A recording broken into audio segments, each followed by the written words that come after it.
ਪ੍ਰਾਪਤ ਕਰ ਰਹੇ ਹੋ। ਅੰਮ੍ਰਿਤਮਈ ਪਾਵਨ ਗੁਰਬਾਣੀ ਦੇ ਜਾਪ, ਰਸ ਭਿੰਨਾ ਗੁਰਬਾਣੀ ਦਾ ਕੀਰਤਨ ਆਪ ਸੰਗਤਾਂ ਨੇ ਸਰਵਣ ਕੀਤਾ ਹੈ। ਆਓ ਸਾਧ ਸੰਗਤ ਜੀ, ਹੋਰ ਵੀ ਕੋਈ ਸਮਾਂ ਪਿਆਰ ਸਤਿਕਾਰ ਸਹਿਤ ਸਤਿਗੁਰੂ ਜੀ ਦੇ ਚਰਨਾਂ ਵਿੱਚ ਬੈਠ ਕੇ ਲੜੀਵਾਰ ਗੁਰੂ ਸ਼ਬਦ ਦੀ ਵਿਚਾਰ ਨਾਲ ਜੁੜ ਕੇ ਲਾਹੇ ਪ੍ਰਾਪਤ ਕਰੀਏ। ਵਿਚਾਰ ਦੀ ਪ੍ਰਾਰੰਭਤਾ ਤੋਂ ਪਹਿਲਾਂ ਜ਼ਰੂਰੀ ਹੈ ਮਨ ਨੂੰ ਇਕਾਗਰ ਕਰਨਾ। ਸਰਬੱਤ ਸੰਗਤ ਅਸੀਸ ਬਖਸ਼ਿਸ਼ ਕਰੋ। ਧੰਨ ਸ੍ਰੀ ਗੁਰੂ ਗ੍ਰੰਥ ਸਾਹਿਬ ਮਹਾਰਾਜ ਜੀ ਨੂੰ ਸੀਸ ਝੁਕਾ ਕੇ ਪਿਆਰ ਅਦਬ ਸਹਿਤ ਉਚਾਰਨ ਕਰੋ। ਜੀ ਕਰੋ ਰਸਨਾ ਪਵਿੱਤਰ। ਸਤਨਾਮ ਸ੍ਰੀ ਵਾਹਿਗੁਰੂ ਸਾਹਿਬ ਜੀ। ਸਤਨਾਮ ਸ੍ਰੀ ਵਾਹਿਗੁਰੂ ਸਾਹਿਬ ਜੀ। 2 ਵਾਰ ਮਹਾਰਾਜ ਸੱਚੇ ਪਾਤਸ਼ਾਹ ਜੀ ਨੇ ਹਾਥੀ ਨੂੰ ਜਿਉਂਦਾ ਕੀਤਾ ਸੀ। ਫਿਰ ਮੁਹਾਵਤ ਕਹਿਣ ਲੱਗਾ, ਮਹਾਰਾਜ ਮੈਂ ਤਾਂ ਗਰੀਬ ਵਿੱਚ ਮਾਰਿਆ ਗਿਆ। ਬਾਦਸ਼ਾਹ ਨੇ ਤੁਹਾਡੀ ਸ਼ਕਤੀ ਦੀ ਪਰਖ ਕੀਤੀ ਹੈ। ਮੈਂ ਤਾਂ ਵਿੱਚ ਉਵੇਂ ਹੀ ਮਹਾਰਾਜ ਰਗੜਿਆ ਗਿਆ ਨਾ, ਮੇਰਾ ਗਰੀਬ ਦਾ ਕੀ ਕਸੂਰ ਸੀਗਾ। ਇਸੇ ਤੋਂ ਮਹਾਰਾਜ ਮੇਰੇ ਪਰਿਵਾਰ ਦਾ ਗੁਜ਼ਾਰਾ ਚੱਲਦਾ ਸੀ ਤੇ ਮੇਰਾ ਕੀ ਬਣੇਗਾ। ਮੇਰਾ ਤਾਂ ਪਰਿਵਾਰ ਭੁੱਖਾ ਮਰ ਜਾਵੇਗਾ। ਗਰੀਬਾਂ ਨੂੰ ਨਿਵਾਜਣ ਵਾਲੇ ਦਇਆ ਦੇ ਕਰਦਾਤਾ ਸਤਿਗੁਰੂ ਗੁਰੂ ਨਾਨਕ ਦੇਵ ਸਾਹਿਬ ਮਹਾਰਾਜ ਸੱਚੇ ਪਾਤਸ਼ਾਹ ਜੀ ਹਜੂਰ ਨੇ ਮੁਹਾਵਰ ਦੇ ਬੇਨਤੀ ਕਰਨੇ ਤੇ ਹਾਥੀ ਜਿਉਂਦਾ ਕਰ ਦਿੱਤਾ ਸੀ। ਜਦੋਂ ਮਹਾਰਾਜ ਸੱਚੇ ਪਾਤਸ਼ਾਹ ਹਜੂਰ ਲਾਹੌਰ ਦੇ ਵਿੱਚ ਆਏ ਆ, ਗੁਰ ਇਤਿਹਾਸ ਅੰਦਰ ਜ਼ਿਕਰ ਆਉਂਦਾ ਹੈ, ਇੱਥੇ ਦੁਨੀ ਚੰਦ ਗੁਰੂ ਘਰ ਦਾ ਸ਼ਰਧਾਲੂ ਸਿੱਖ ਸੀ, ਜਿਸ ਦੇ ਮਨ ਵਿੱਚ ਬੜੀ ਭਾਵਨਾ ਸੀ ਕਿ ਮਹਾਰਾਜ ਸੱਚੇ ਪਾਤਸ਼ਾਹੀ ਦੇ ਦਰਸ਼ਨ ਕਰਾਂ ਔਰ ਸਤਿਗੁਰੂ ਜੀ ਦੇ ਆਉਣ ਦਾ ਬਾਰ-ਬਾਰ ਮਨ ਦੇ ਅੰਦਰ ਚਿਤਵਰਾ ਰਹਿੰਦਾ ਸੀ, ਕਿਹੜਾ ਸਮਾਂ ਆਵੇ ਮਹਾਰਾਜ ਸਾਹਿਬ ਜੀ ਦੇ ਦੀਦਾਰ ਮੈਨੂੰ ਪ੍ਰਾਪਤ ਹੋਣ। ਇਹ ਆਪਣੇ ਘਰ ਦੇ ਵਿੱਚ ਪਿਤਰਾਂ ਦੇ ਨਿਮਿਤ ਸਰਾਧ ਕਰਵਾ ਰਿਹਾ ਸੀ। ਜਦੋਂ ਇਹਦੇ ਭਰਾਵਾਂ ਨੂੰ ਪਤਾ ਲੱਗਾ ਤੇ ਜਾ ਕਰਕੇ ਹੱਥ ਜੋੜ ਕੇ ਬੇਨਤੀ ਕਰਕੇ ਘਰ ਦੇ ਵਿੱਚ ਲੈ ਕੇ ਆਂਦਾ, ਹੇ ਮਹਾਰਾਜ ਗਰੀਬ ਨਵਾਜ ਸਤਿਗੁਰੂ ਜੀ ਘਰ ਦੇ ਵਿੱਚ ਮੁਬਾਰਕ ਚਰਨ ਪਾਓ। ਤੇ ਸਤਿਗੁਰੂ ਜੀ ਜਦੋਂ ਚੱਲ ਕੇ ਆਏ ਨੇ, ਮਹਾਰਾਜ ਅੰਤਰਜਾਮੀ ਸਤਿਗੁਰਾਂ ਨੇ ਪੁੱਛਿਆ ਕਿ ਇਹ ਦੁਨੀ ਚੰਦ ਕੀ ਕਰ ਰਿਹਾ ਹੈ। ਕਹਿੰਦਾ ਜੀ ਮਹਾਰਾਜ ਮੈਂ ਪਿਤਰਾਂ ਦੇ ਨਿਮਿਤ ਸਰਾਧ ਕਰਵਾ ਰਿਹਾ। ਬਹੁਤ ਸਾਰੇ ਪਾਂਡੇ ਤੇ ਬ੍ਰਾਹਮਣ ਲੋਕਾਂ ਨੂੰ ਨਿਉਂਦਾ ਦਿੱਤਾ ਹੋਇਆ ਸੀ। ਬੜੇ ਲੋਕ ਇਕੱਤਰ ਹੋਏ ਸਨ ਘਰ ਦੇ ਵਿੱਚ।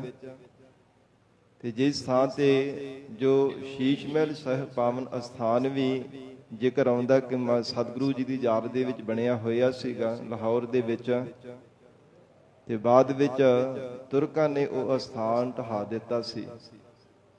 ਜਬਰਨ ਉਸ ਅਸਥਾਨ ਨੂੰ ਢਾਹ ਦਿੱਤਾ ਗਿਆ ਸੀ। ਜਿਸ ਅਸਥਾਨ ਤੇ ਮਹਾਰਾਜ ਸੱਚੇ ਪਾਤਸ਼ਾਹ ਜੀ ਬੈਠੇ ਸਨ, ਉਹ ਸ਼ੀਸ਼ ਮਹਿਲ ਸਾਹਿਬ ਪਾਵਨ ਅਸਥਾਨ ਵੀ ਪਹਿਲਾਂ ਸੁਸ਼ੋਭਿਤ ਸੀਗਾ। ਸਤਿਗੁਰੂ ਨਾਨਕ ਦੇਵ ਸਾਹਿਬ ਮਹਾਰਾਜ ਕਹਿਣ ਲੱਗੇ ਕਿ ਸ਼ਰਾਧ ਕਰਾਉਣ ਦਾ ਕੋਈ ਲਾਭ ਵੀ ਹੈ। ਕਹਿਣ ਲੱਗਾ ਮਹਾਰਾਜ ਇਹ ਪਿਤਰਾਂ ਦੇ ਨਿਮਿਤ ਸ਼ਰਾਧ ਕਰਵਾਉਂਦੇ ਪਏ ਆ, ਤੇ ਜੋ ਕੁਝ ਵੀ ਬ੍ਰਾਹਮਣ ਲੋਕ ਛਕਦੇ ਆ ਇਹਨਾਂ ਨੂੰ ਦਾਨ ਕਰਦੇ, ਸਾਡੇ ਪਿਤਰਾਂ ਦੇ ਕੋਲ ਪਹੁੰਚ ਜਾਂਦਾ ਪਰਲੋਕ ਦੇ ਵਿੱਚ। ਤੇ ਅੰਤਰਜਾਮੀ ਮਹਾਰਾਜ ਸੱਚੇ ਪਾਤਸ਼ਾਹ ਜੀ ਕਹਿਣ ਲੱਗੇ ਕਿ ਤੈਨੂੰ ਪਤਾ ਹੈ ਕਿ ਤੇਰੇ ਜਿਹੜੇ ਪਿਤਰ ਭਾਵ ਤੇਰਾ ਜੋ ਪਿਤਾ ਹੈ ਉਹ ਕਿਸ ਜੂਨ ਦੇ ਵਿੱਚ ਹੈ, ਹੁਣ ਕਿੱਥੇ ਹੈ ਇਸ ਸਮੇਂ। ਕਹਿਣ ਲੱਗਾ ਮਹਾਰਾਜ ਮੈਂ ਤਾਂ ਇਸ ਪੱਖ ਤੋਂ ਅਗਿਆਤ ਹਾਂ, ਬੇਸਮਝ ਹਾਂ, ਮੈਨੂੰ ਕੋਈ ਸਮਝ ਨਹੀਂ ਹੈ। ਆਪ ਕਿਰਪਾ ਕਰਕੇ ਦੱਸੋ ਮਹਾਰਾਜ ਮੇਰਾ ਪਿਤਾ ਕਿੱਥੇ ਹੈ ਤੇ ਹੁਣ ਕਿਸ ਜੂਨ ਦੇ ਵਿੱਚ ਹੈ।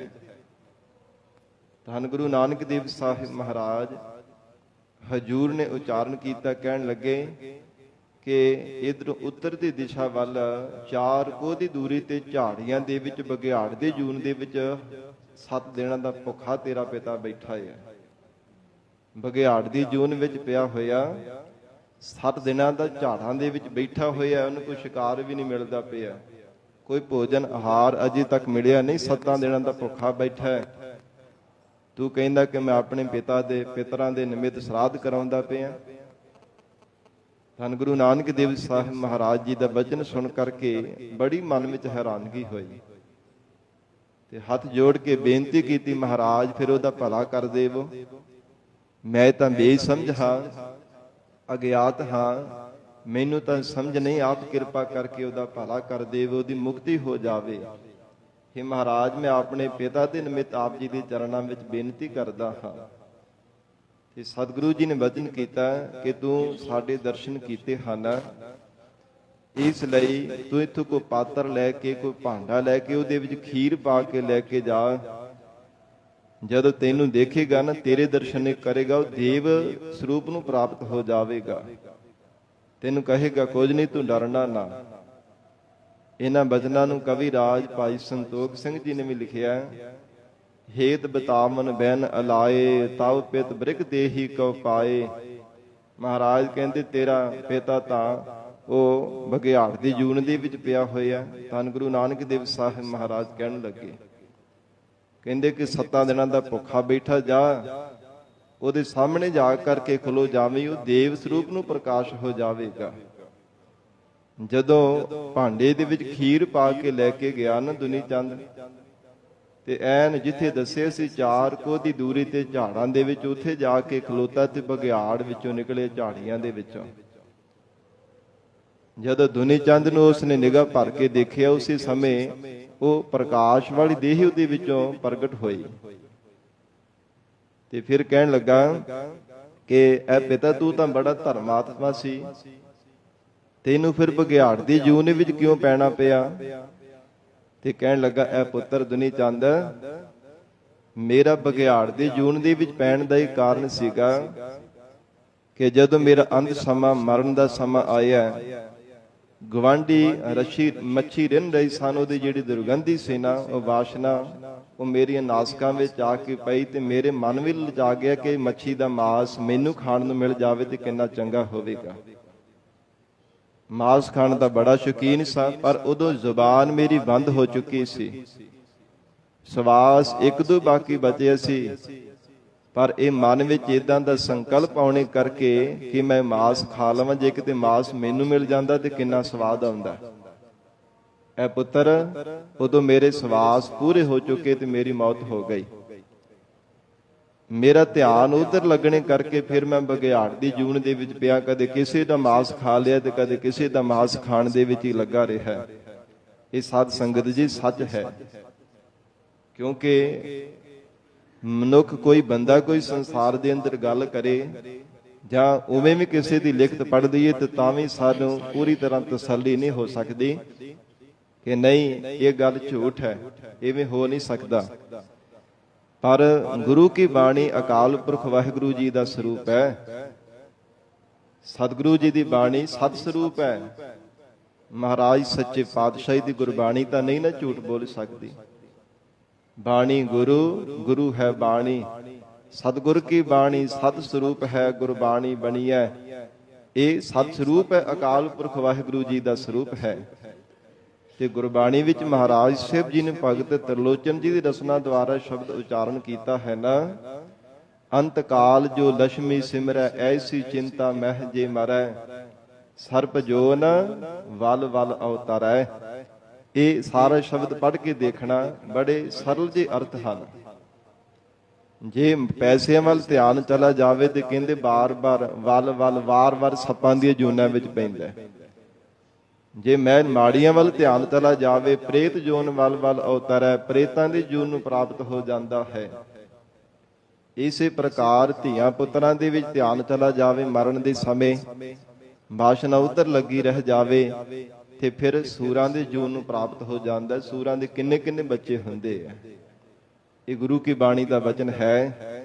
ਤੇ ਇਸੇ ਹੀ ਸ਼ਬਦ ਦੇ ਅਖੀਰਲੀ ਪੰਕਤੀ ਵਿੱਚ ਮਹਾਰਾਜ ਜੀ ਨੇ ਉਚਾਰਨ ਕੀਤਾ, ਅੰਤ ਕਾਲ ਨਾਰਾਇਣ ਸਿਮਰੈ, ਐਸੀ ਚਿੰਤਾ ਮਹਿ ਜੇ ਮਰੈ, ਬਦਤ ਤਲੋਚਨ ਤੇ ਨਰ ਮੁਕਤਾ, ਪੀਤੰਬਰ ਵਾ ਕੇ ਹਿਰਦੈ ਵਸੈ। ਜੇ ਕਹਿੰਦੇ ਕਿਤੇ ਰੱਬ ਦਾ ਚੇਤਾ ਆ ਜਾਵੇ ਨਾ, ਅੰਤ ਸਮੇਂ ਪ੍ਰਮਾਤਮਾ ਯਾਦ ਆ ਜਾਵੇ, ਉਹ ਮਨੁੱਖ, ਉਹ ਪ੍ਰਾਣਾ ਧਾਰੀ ਜੀਵ ਫਿਰ ਟੇਢੀਆਂ ਜੂਨਾਂ ਦੇ ਵਿੱਚ ਨਹੀਂ ਪੈਂਦਾ, ਉਹ ਪ੍ਰਮਾਤਮਾ ਦਾ ਹੀ ਸਰੂਪ ਹੋ ਜਾਂਦਾ ਹੈ। ਜਿਤ ਲਾਗੋ ਮਨ ਵਾਸਨਾ, ਅੰਤ ਸਾਈ ਪ੍ਰਗਟਾਨੀ।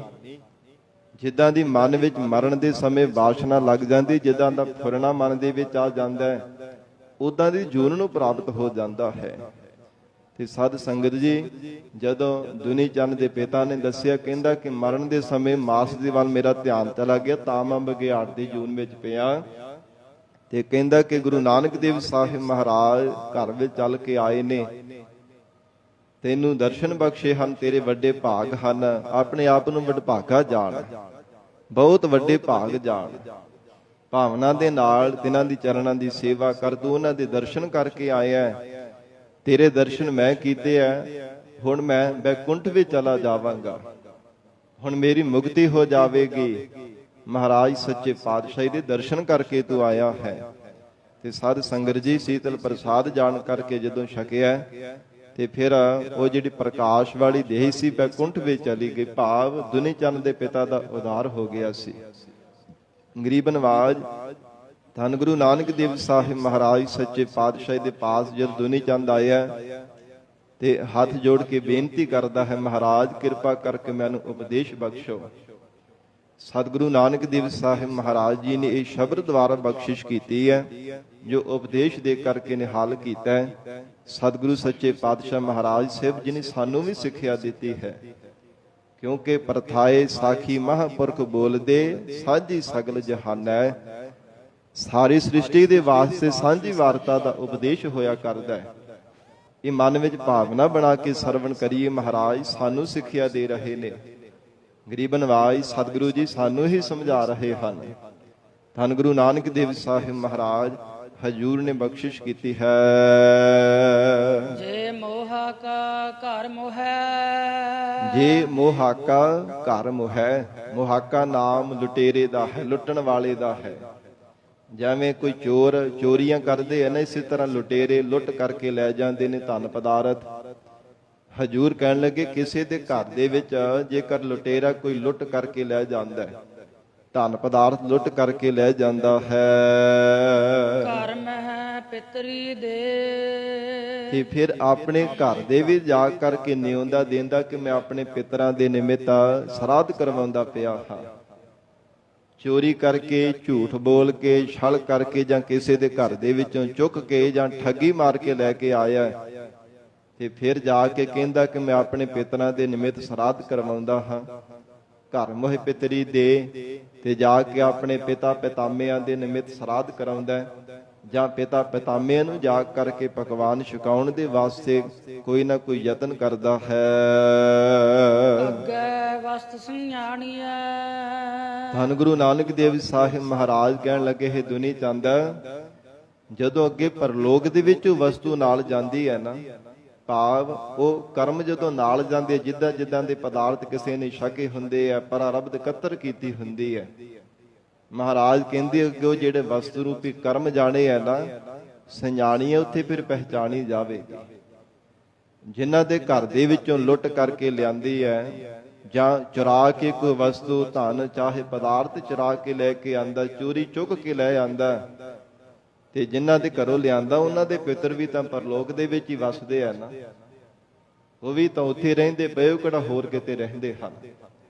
ਮੰਨ ਲਓ ਕਿ ਜਿਵੇਂ ਕੋਈ ਮਨੁੱਖ ਜੇ ਇਥੋਂ ਹਿੰਦੁਸਤਾਨ ਦੇ ਵਿੱਚੋਂ ਹੋਰ ਸਾਧ ਸੰਗਤ ਜੀ ਕਿਤੇ ਵਿਦੇਸ਼ ਦੀ ਵੀ ਚਲਾ ਜਾਵੇ, ਮੰਨ ਲਓ ਕਿ ਸਾਡਾ ਕੋਈ ਗਵਾਂਢੀ ਆ ਨਾ, ਉਹਦੇ ਜਿਹੜੇ ਦਾਦੇ ਪੜਦਾਦੇ ਆ, ਕੋਈ ਪਿਤਾ ਚਾਹੇ ਦਾਦਾ ਹੀ ਹੈ, ਉਹ ਪਹਿਲਾਂ ਵਿਦੇਸ਼ ਦੇ ਵਿੱਚ ਪਹੁੰਚੇ ਹੋਏ ਆ, ਤੇ ਬਾਅਦ ਵਿੱਚ ਸਾਡੀ ਵਾਰੀ ਆਉਂਦੀ ਹੈ, ਪਰ ਇਧਰੋਂ ਮੰਨ ਲਓ ਘਰ ਦੇ ਵਿੱਚੋਂ ਗਵਾਂਢੀਆਂ ਦੇ ਕੱਪੜੇ ਵੀ ਚੁੱਕ ਕੇ ਲੈ ਜਾਂਦਾ, ਪਦਾਰਥ ਵੀ ਚੁੱਕ ਕਰਕੇ ਲੈ ਜਾਂਦਾ, ਤੇ ਜਦੋਂ ਉੱਥੇ ਜਾ ਕੇ ਵਰਤਦਾ, ਤੇ ਜਿਹੜੇ ਪਹਿਲੇ ਗਵਾਂਢੀ ਹੁੰਦੇ ਉਹਨਾਂ ਨੂੰ ਪਤਾ ਲੱਗ ਜਾਂਦਾ ਕਿ ਸਾਡੇ ਚੁੱਕ ਕੇ ਲੈ ਕੇ ਆਇਆ, ਜਾਂ ਕਿਸੇ ਨੇ ਪੁੱਤਰ ਨੇ ਚੁੱਕ ਕਰਕੇ ਦੇ ਦਿੱਤੇ ਹੋਣ, ਤੇ ਉਹ ਗਵਾਂਢੀਆਂ ਦੇ ਪਿਤਰਾਂ ਨੂੰ ਪਤਾ ਲੱਗ ਜਾਂਦਾ ਕਿ ਇਹ ਤਾਂ ਸਾਡੇ ਕੱਪੜੇ ਚੁੱਕ ਕਰਕੇ ਲੈ ਕੇ ਪਾਈ ਫਿਰਦਾ। ਇਸੇ ਤਰ੍ਹਾਂ ਸਾਧ ਸੰਗਤ ਜੀ, ਵਿਦੇਸ਼ ਦੀ ਤਰ੍ਹਾਂ ਪਰਲੋਕ ਅਕਾਲ ਪੁਰਖ ਪਰਮੇਸ਼ਰ ਦਾ ਘਰ ਹੈ। ਜਿਹੜਾ ਮਨੁੱਖ ਜੇ ਮੰਨ ਲਓ ਹੋਰਾਂ ਦੇ ਪਿਤਰ ਉੱਥੇ ਪਹੁੰਚੇ ਹੋਏ ਨੇ ਪਰਲੋਕ ਦੇ ਵਿੱਚ, ਆਪਣੇ ਪਿਤਰਾਂ ਦੇ ਨਿਮਿਤ ਸਰਾਧ ਕਰਨ ਦੇ ਵਾਸਤੇ ਧਨ ਪਦਾਰਥ ਗਵਾਂਢੀ ਦੇ ਘਰੋਂ ਚੋਰੀ ਕਰਕੇ ਲੈ ਆਂਦਾ, ਜਾਂ ਠੱਗੀ ਮਾਰਨ ਲਈ ਝੂਠ ਬੋਲ ਕੇ ਕਿਸੇ ਵੀ ਤਰ੍ਹਾਂ ਕੋਈ ਨਾ ਕੋਈ ਯਤਨ ਕਰ ਲਿਆ, ਧੰਨ ਗੁਰੂ ਨਾਨਕ ਦੇਵ ਸਾਹਿਬ ਮਹਾਰਾਜ ਸੱਚੇ ਪਾਤਸ਼ਾਹ ਕਹਿੰਦੇ ਅੱਗੇ ਵਸਤ ਸਿਆਣੀ ਹੈ। ਫਿਰ ਅੱਗੇ ਪਰਲੋਕ ਘਰ ਦੇ ਵਿੱਚ ਤਾਂ ਵਸਤੂ ਸਿਆਣੀ ਜਾਵੇਗੀ ਨਾ, ਪਹਿਚਾਣ ਹੀ ਲਈ ਜਾਵੇਗੀ ਨਾ ਕਿ ਇਹਨੇ ਤਾਂ ਸਾਡੇ ਘਰ ਦੇ ਵਿੱਚੋਂ ਠੱਗੀ ਮਾਰੀ ਹੈ, ਸਾਡੇ ਘਰ ਦੇ ਵਿੱਚੋਂ ਇਹ ਚੁਰਾ ਕੇ ਲਿਆਇਆ ਹੈ। ਪਿਤਰੀ ਚੋਰ ਕਰੇ। ਹੇ ਦੁਨੀ ਚੰਦ, ਫਿਰ ਤੂੰ ਆਪਣੇ ਪਿਤਰਾਂ ਨੂੰ ਚੋਰ ਬਣਾਉਣਾ ਚਾਹੁੰਦਾ, ਫਿਰ ਪਿਤਰੀ ਚੋਰ ਬਣਨਗੇ ਨਾ।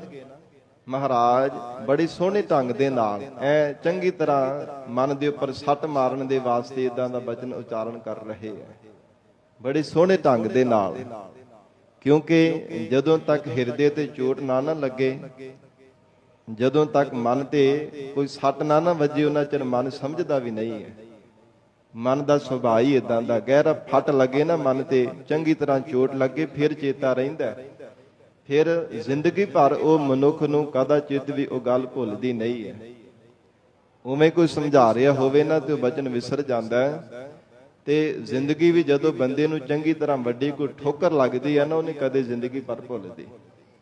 ਤੇ ਮਹਾਰਾਜ ਕਹਿੰਦੇ ਤੂੰ ਫਿਰ ਆਪਣੇ ਪਿਤਰਾਂ ਨੂੰ ਚੋਰ ਅਖਵਾਉਣਾ ਚਾਹੁੰਦਾ, ਪਿਤਰੀ ਚੋਰ ਕਰੇ।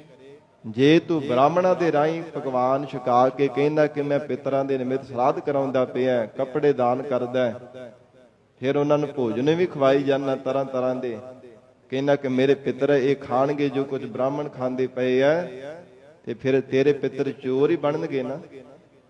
ਮਹਾਰਾਜ ਸੱਚੇ ਪਾਤਸ਼ਾਹ ਹਜੂਰ ਦੇ ਬਚਨ ਸੁਣ ਕਰਕੇ ਮਨ ਬੜਾ ਹੈਰਾਨ ਹੋਇਆ। ਕਹਿਣ ਲੱਗਾ ਮਹਾਰਾਜ ਮੈਨੂੰ ਤਾਂ ਇਹਦੀ ਕੋਈ ਸਮਝ ਨਹੀਂ, ਆਪ ਕਿਰਪਾ ਕਰਕੇ ਮੈਨੂੰ ਸੋਝੀ ਬਖਸ਼ਿਸ਼ ਕਰ ਦੇਵੋ। ਤੇ ਗਰੀਬ ਨਵਾਜ ਧੰਨ ਗੁਰੂ ਨਾਨਕ ਦੇਵ ਸਾਹਿਬ ਮਹਾਰਾਜ ਸੱਚੇ ਪਾਤਸ਼ਾਹ ਹਜੂਰ ਨੇ ਉਚਾਰਨ ਕੀਤਾ ਅੱਗੇ ਵਸਤ ਸਿਆਣੀਏ ਪਿਤਰੀ ਚੋਰ ਕਰੇ। ਪਿਤਰਾਂ ਨੂੰ ਫਿਰ ਤੂੰ ਚੋਰ ਹੀ ਬਣਾਉਂਦਾ ਪਿਆ। ਮਹਾਰਾਜ ਕਹਿੰਦੇ ਕਿੱਦਾਂ ਤੂੰ ਉਹਨਾਂ ਦਾ ਭਲਾ ਕਰ ਲਵੇਂਗਾ।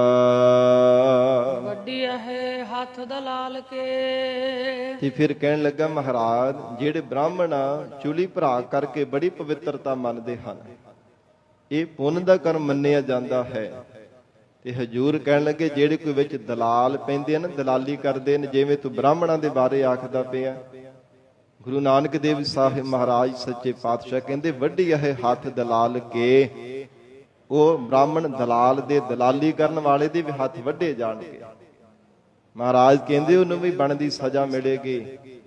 ਪਰਮਾਤਮਾ ਦੇ ਘਰ ਦੇ ਵੀ ਸਭ ਦੇ ਨਾਲ ਨਿਆਂ ਹੁੰਦਾ ਹੈ, ਕਿਸੇ ਦੇ ਨਾਲ ਕਦੇ ਵੀ ਅਨਿਆਂ ਨਹੀਂ ਹੁੰਦਾ। ਪਰਮਾਤਮਾ ਏਦਾਂ ਦੀ ਵਿਚਾਰ ਰੂਪੀ ਤਕੜੀ ਦੇ ਵਿੱਚ ਪਾ ਕੇ ਜੀਵਾਂ ਦੇ ਕਰਮਾਂ ਨੂੰ ਤੋਲਦਾ, ਮਾਪਦਾ, ਇਹ ਕਦੇ ਵੀ ਕਿਸੇ ਦੇ ਨਾਲ ਧੱਕਾ ਨਹੀਂ ਹੋਣ ਦਿੰਦਾ। ਸੰਸਾਰ ਦੇ ਅੰਦਰ ਤਾਂ ਸਾਧ ਸੰਗਤ ਜੀ ਅਨਿਆਂ ਹੁੰਦਾ ਪਿਆ, ਧੱਕਾ ਹੋ ਜਾਂਦਾ, ਲਾਲਚੀ ਬਣ ਕਰਕੇ ਨਿਆਂ ਕਰਨ ਵਾਲੇ ਵੀ ਅਨਿਆਂ, ਝੂਠੇ ਨੂੰ ਸੱਚ ਤੇ ਸੱਚ ਨੂੰ ਝੂਠਾ ਬਣਾ ਦਿੰਦੇ ਆ। ਪਰ ਪਰਮੇਸ਼ਰ ਦੇ ਘਰ ਦੇ ਵਿੱਚ ਕਦੇ ਵੀ ਕਿਸੇ ਦੇ ਨਾਲ ਧੱਕਾ ਨਹੀਂ ਹੁੰਦਾ। ਜੋ ਕੁਝ ਹੈ, ਜੋ ਜ਼ਿੰਦਗੀ ਵਿੱਚ ਮਨੁੱਖ ਨੇ ਕਮਾਇਆ, ਉਹਦਾ ਫਲ ਉਹਨੂੰ ਉਸੇ ਤਰ੍ਹਾਂ ਬਰਾਬਰ ਮਿਲਦਾ।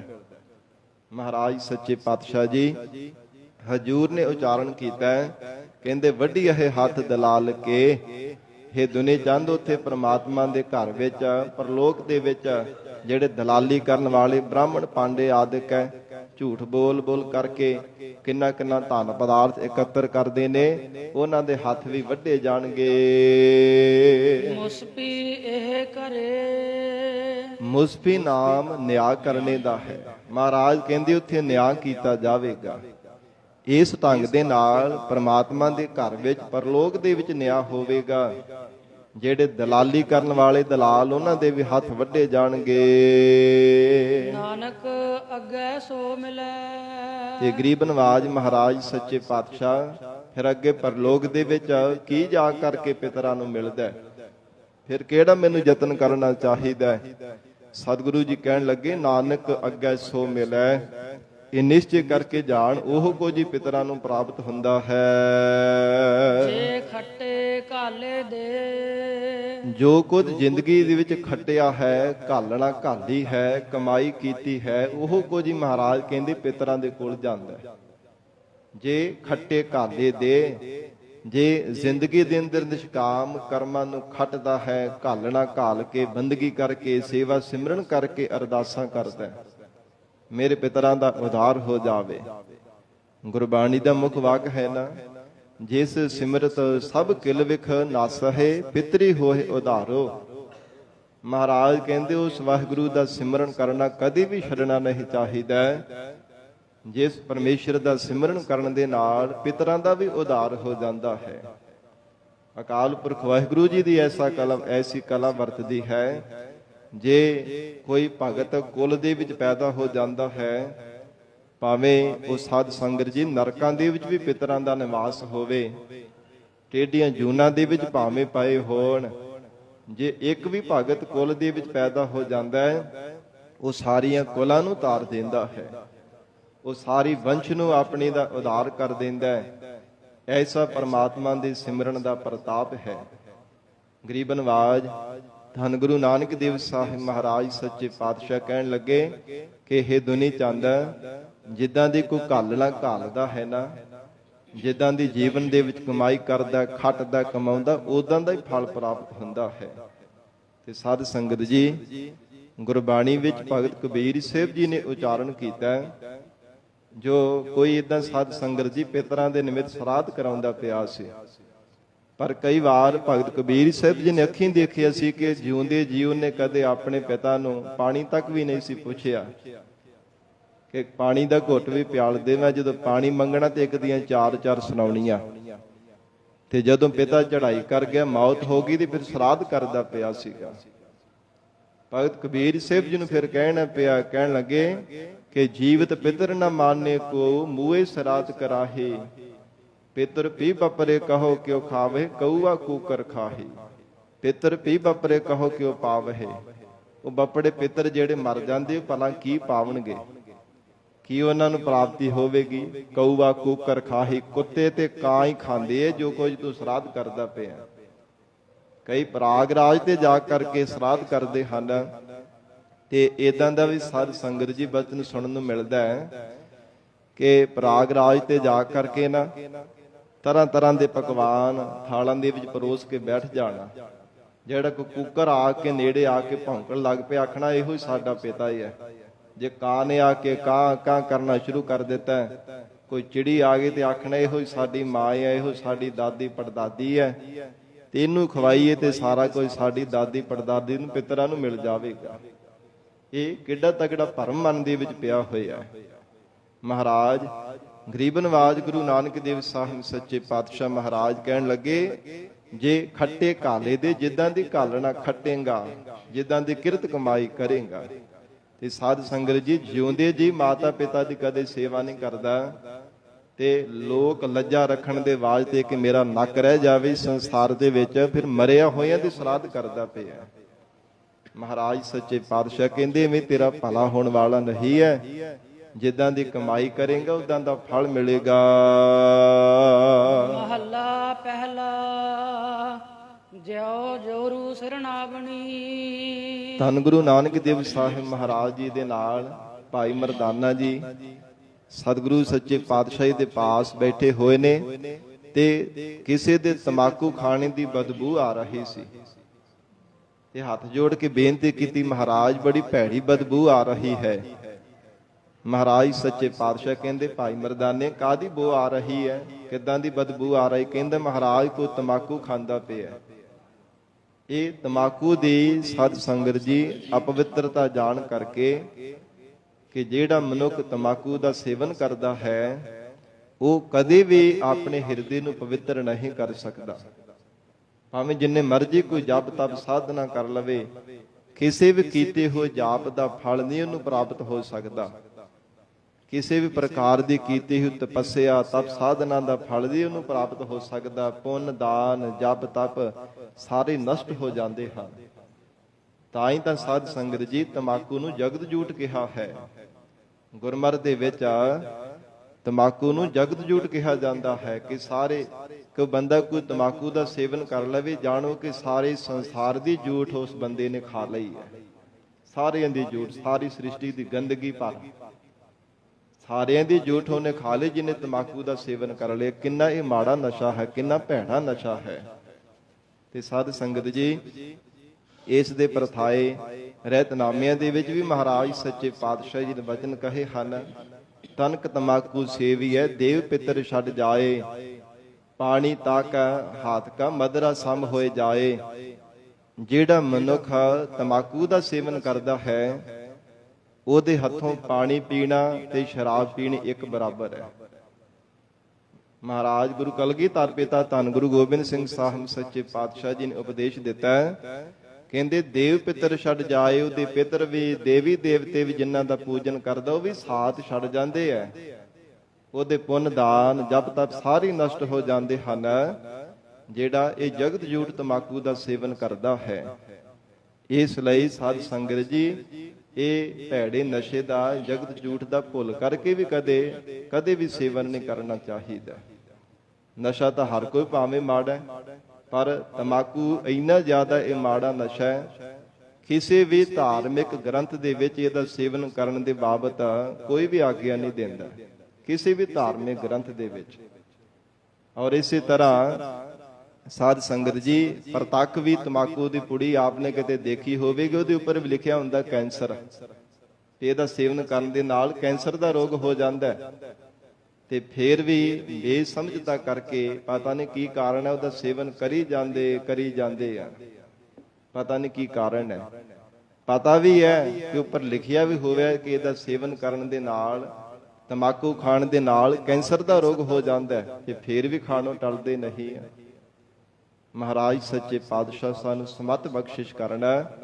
ਗਰੀਬ ਨਵਾਜ ਧੰਨ ਗੁਰੂ ਨਾਨਕ ਦੇਵ ਸਾਹਿਬ ਸੱਚੇ ਪਾਤਸ਼ਾਹ ਮਹਾਰਾਜ ਉਦਾਹਰਣ ਦੇ ਕਰਕੇ ਹੁਣ ਬਖਸ਼ਿਸ਼ ਕਰਦੇ ਕਿ ਕਿੰਨੀ ਵੱਡੀ ਇਹਦੀ ਅਪਵਿੱਤਰਤਾ ਹੈ। ਤਮਾਕੂ ਖਾਣ ਵਾਲੇ ਦਾ ਹਿਰਦਾ ਕਦੇ ਵੀ ਕਹਿੰਦੇ ਸ਼ੁੱਧ ਨਹੀਂ ਹੋ ਸਕਦਾ। ਸਤਿਗੁਰੂ ਜੀ ਫਰਮਾਉਂਦੇ ਹਨ, ਜਿਉ ਜੋਰੂ ਸਿਰਨਾਵਣੀ। ਜਿਵੇਂ ਸਾਧ ਸੰਗਤ ਜੀ, ਪ੍ਰਕਿਰਤੀ ਦੀ ਬਣਾਈ ਅਜਿਹੀ ਮਰਜ਼ਾਦਾ ਹੈ ਪਰਮਾਤਮਾ ਦੀ। ਜਿਵੇਂ ਜੋਰੂ ਇਸਤਰੀ ਨੂੰ ਕਿਹਾ ਜਾਂਦਾ ਹੈ, ਸਾਧ ਸੰਗਤ ਜੀ, ਜਿਵੇਂ ਜੋ ਮਹੀਨੇ ਬਾਅਦ ਮਹਾਵਾਰੀ ਆਵਣਾ ਕਰਦੀ ਤੇ ਸਰੀਰ ਦੀ ਅਪਵਿੱਤਰਤਾ ਮੰਨੀ ਜਾਂਦੀ ਹੈ, ਪਰ ਲਗਭਗ 3-4 ਦਿਨ ਬਾਅਦ ਫਿਰ ਇਸ਼ਨਾਨ ਕਰਕੇ ਉਹਦੀ ਪਵਿੱਤਰਤਾ ਮੰਨੀ ਜਾਂਦੀ ਹੈ। ਮਹਾਰਾਜ ਸੱਚੇ ਪਾਤਸ਼ਾਹ ਕਹਿੰਦੇ, ਜਿਉ ਜੋਰੂ ਸਿਰ ਨਾਵਣੀ, ਉਹਨੂੰ ਸਿਰ ਨਹਾਉਣੀ ਵੀ ਕਿਹਾ ਜਾਂਦਾ ਹੈ। ਇਹ ਸੰਸਾਰ ਦੇ ਅੰਦਰ ਪ੍ਰਚਲਿਤ ਹੈ। ਧੰਨ ਗੁਰੂ ਨਾਨਕ ਦੇਵ ਸਾਹਿਬ ਮਹਾਰਾਜ ਕਹਿੰਦੇ, ਉਹ ਇਸੇ ਤਰ੍ਹਾਂ ਜ਼ਿੰਦਗੀ ਦੇ ਅੰਦਰ ਭਾਵੇਂ ਬਾਰ-ਬਾਰ ਮਹੀਨੇ ਬਾਅਦ ਹੀ ਉਹ ਸਰੀਰ ਦੀ ਅਪਵਿੱਤਰਤਾ ਆਉਂਦੀ ਹੈ। ਆਵੇ ਬਾਰੋ ਵਾਰ ਮਹੀਨੇ ਬਾਰੇ ਉਹ ਮਹਾਰਾਜ ਕਹਿੰਦੇ ਜੀਵਨ ਦੇ ਅੰਦਰ ਅਪਵਿੱਤਰਤਾ ਹੁੰਦੀ ਹੈ। ਝੂਠੇ ਝੂਠਾ ਮੁਖ ਵਸੈ। ਪਰ ਕਹਿੰਦੇ ਹਨ ਕਿ ਜਿਹੜਾ ਮਨੁੱਖ ਆਪਣੇ ਮੂੰਹ ਦੇ ਵਿੱਚ ਤਮਾਕੂ ਪਾ ਕੇ ਤਮਾਕੂ ਦਾ ਸੇਵਨ ਕਰਦਾ ਹੈ, ਧੰਨ ਗੁਰੂ ਨਾਨਕ ਦੇਵ ਸਾਹਿਬ ਮਹਾਰਾਜ ਕਹਿੰਦੇ ਝੂਠ ਖਾਂਦਾ ਹੈ, ਜਗਤ ਝੂਠ ਦਾ ਤਮਾਕੂ ਦਾ ਸੇਵਨ ਕਰਦਾ ਹੈ, ਉਹਦੇ ਮੂੰਹ ਦੇ ਵਿੱਚ ਵੀ ਝੂਠ ਹੀ ਵਸਦੀ ਹੈ, ਉਹਦੇ ਅੰਦਰ ਵੀ ਝੂਠ ਹੀ ਜਾਂਦੀ ਹੈ। ਮਹਾਰਾਜ ਕਹਿੰਦੇ ਮੁਖ ਕਰਕੇ ਵੀ ਝੂਠਾ ਹੀ ਹੈ। ਨਿਤ ਨਿਤ ਹੋਏ ਖੁਆਰ। ਉਹ ਨਿਤਾ ਪ੍ਰਤੀ ਖੱਜਲ ਖੁਆਰ ਹੀ ਹੁੰਦਾ ਰਹਿੰਦਾ ਹੈ, ਕਦੇ ਵੀ ਉਹਨੂੰ ਮਨ ਕਰਕੇ ਸ਼ਾਂਤੀ ਨਹੀਂ ਮਿਲਦੀ।